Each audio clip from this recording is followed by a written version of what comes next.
Hello friends, स्वागत है आप सभी का। देखिए, आज हम डिस्कस करने वाले हैं कि बाजार अगर गैप डाउन हो जाए तो उसे कैसे ट्रेड करेंगे। क्योंकि कई बार ये देखा गया है कि जब बाजार गैप डाउन हो जाता है, काफ़ी बड़ा गैप डाउन हो जाता है, तो उसके बाद ट्रेड करना चाहिए या नहीं करना चाहिए। जब बाजार गैप डाउन हो तो ट्रेड कहाँ लेना चाहिए और कहाँ पर ट्रेड को अवॉइड करना चाहिए। देखिए, हम आज डिस्कस करने वाले हैं स्पेशली बैंक निफ्टी और निफ्टी के बारे में। अगर आप ऑप्शन बायर हैं तो ये वीडियो आपके लिए बहुत ही इंपॉर्टेंट होने वाला है, बिकॉज ऑप्शन बायर के लिए ये कंडीशन बहुत ही सेंसिटिव होती है जब बाजार गैप डाउन हो जाए। आज हम सिर्फ गैप डाउन की बात करेंगे और नेक्स्ट वीडियो में फिर गैप अप की भी बात करेंगे कि जब गैप अप हो जाए तब हम कैसे मार्केट को ट्रेड कर सकते हैं। तो देखिए, मैंने यहाँ पर एक निफ्टी का चार्ट लिया हुआ है, आप देख रहे हो। तो कल जो अपने पास में 14 फरवरी की मैं यहाँ पर बता रहा हूँ आपको कि 14 फरवरी 2024 यहाँ पर गैप डाउन हुआ बाजार, और गैप डाउन होने के बाद में किस तरह की कंडीशन बनी है, ट्रेड करना चाहिए था, अवॉइड करना चाहिए था, इन सब चीज़ों पर हम डिटेल से बात करने वाले हैं। इससे पहले आप अगर नए हैं तो जरूर इसको लाइक कर दें और हमारे चैनल को जरूर आप सब्सक्राइब कर लें, ताकि इस तरह के नॉलेजेबल और लर्निंग कंटेंट आपको मिलते रहे। हमारा पर्पस सिर्फ और सिर्फ मार्केट में आपको लर्निंग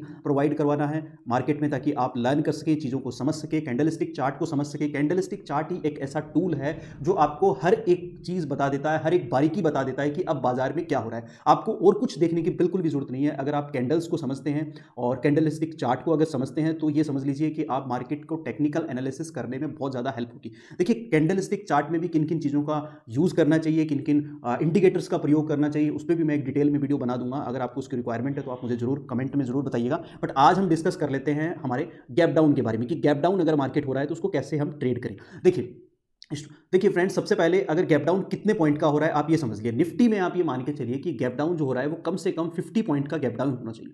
कम से कम 50 पॉइंट का गैप डाउन निफ्टी में होना चाहिए। अभी हम पहले निफ्टी की बात कर लेते हैं और फिर साथ में बैंक निफ्टी की भी बात करेंगे। तो निफ्टी में कम से कम 50 पॉइंट का गैप डाउन यहाँ पर होना चाहिए। अब यहाँ आप देखो कि जैसे 14 फरवरी यानी 14 फरवरी को एक गैप डाउन होता है, और गैप डाउन कहाँ से होता है। देखिए, मार्केट की 13 फरवरी को जो क्लोजिंग मिली है अपने को वो 21,724 पर मिली है। तो मैं एक बार इसको मार्क कर लेता हूँ। देखो यहाँ पर 21,724 पर यहाँ पर अपने को क्लोजिंग मिली 13 फरवरी को, ठीक है। अच्छा, फिर उसके बाद में आप देखिए कि 15 फरवरी को मार्केट यहाँ पर ओपन होती है और गैप डाउन होकर ओपन होती है लगभग यहाँ पर 585 के समथिंग। यहाँ पर आप देखेंगे कि यहाँ पर 521 585 के समथिंग यहाँ पर गैप डाउन हो जाता है बाजार, ठीक है। गैप डाउन होता है, फिर यहाँ पर नीचे जाता है, फिर उसके बाद में यहाँ पर नेक्स्ट कैंडल बनती है। अब ये गैप डाउन जब हो जाए तो यहाँ पर हमें ये देखना है कि ट्रेड करने से पहले ये देखना है कि मार्केट का सिनारियो कैसा बना हुआ है, मार्केट का जो ट्रेंड है वो कैसा बना हुआ है। अगर मार्केट का जो ट्रेंड बना हुआ है वो ट्रेंड पॉजिटिव है या फिर ट्रेंड जो है वो नेगेटिव है, दो बातें देखनी है, ठीक है।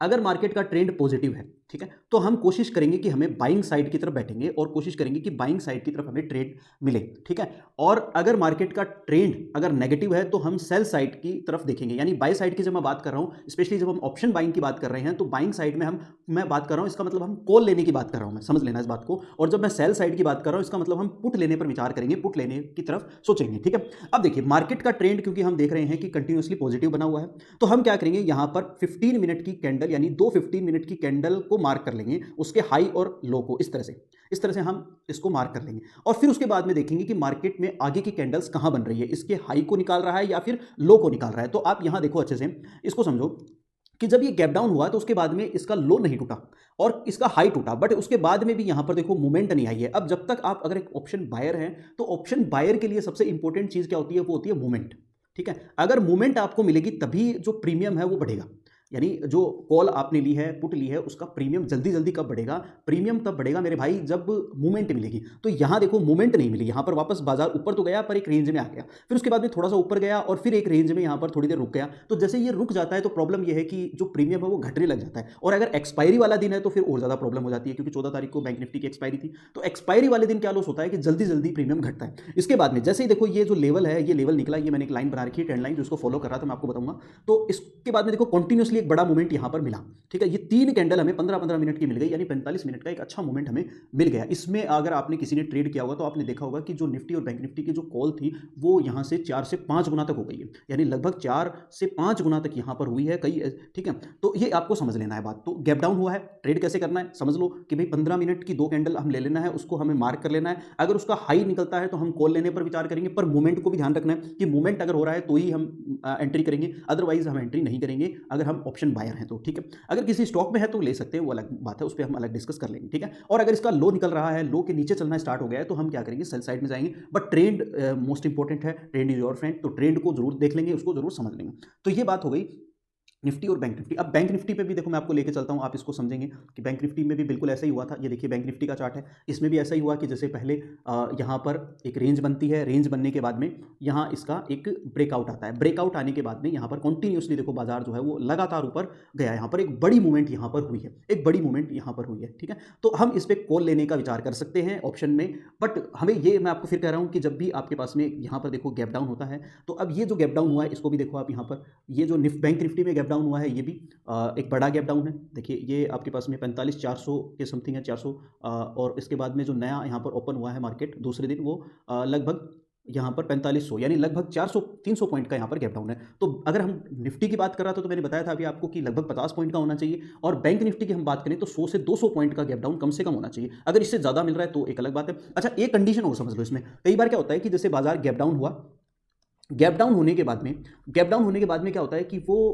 एक रेंज में फंस जाता है, ठीक है। यानी गैप डाउन हो गया, बाजार नीचे आ गया और गैप डाउन हो गया, गैप डाउन होने के बाद में वो उसी रेंज में ही मूवमेंट करता रहता है, ना तो यहाँ पर ब्रेकआउट आता है और ना ही ब्रेक डाउन आता है। तो इस कंडीशन में अपने को क्या रहना है, बी काम डाउन, यानी अपने को शांत बैठे रहना है, इस कंडीशन में ट्रेड नहीं लेना है मेरे भाई। क्योंकि अगर आप ऑप्शन बायर हैं तो ऑप्शन बायर के लिए, जैसे मैंने अभी बताया आपको, ऑप्शन बायर के लिए सबसे ज़्यादा इंपॉर्टेंट चीज़ होती है वो होती है मूवमेंट। अगर फास्ट मूवमेंट हो रही है तभी आपके पास में यहाँ पर, अगर फास्ट मूवमेंट हो रही है तभी जो प्रीमियम है, कॉल या पुट का जो प्रीमियम है वो लगातार बढ़ता है। अगर मूवमेंट फास्ट नहीं है तो प्रीमियम नहीं बढ़ेगा फिर बाद में। और अगर एक्सपायरी वाले दिन आप ट्रेड कर रहे हो तो इस बात को समझना है, क्योंकि एक्सपायरी वाले दिन सबसे ज्यादा लॉस होता है। क्यों? क्योंकि जैसे मार्केट यहां पर रुक गया, जैसे ये रेंज बनी देखो, अब यहां पर मार्केट यहीं रुका रहा थोड़ी देर, तो यहीं रुका रहेगा तो उसमें क्या होगा कि आपका प्रीमियम जो है वो डिके होता जाएगा, लगातार घटता जाएगा। जो आपकी कॉल और पुट जो भी आपने जिस भी भाव पे ली है वो लगातार टूटती रहेगी, भाव टूटता रहेगा और लॉस होता रहेगा, ठीक है। और हम फंस जाएंगे वहां पर, ना तो निकल पाएंगे ना। और तो मूवमेंट जब तक नहीं मिले आप उसमें बैठे रहें, शांति से घात लगा के बैठे रहें, ओके। और जैसे ही मूवमेंट मिलती है तब हम उसमें एंट्री करेंगे, ठीक है। और जैसे ही आप बाजार रुकने लगे, जैसे मान लो यहाँ आपने ट्रेड लिया,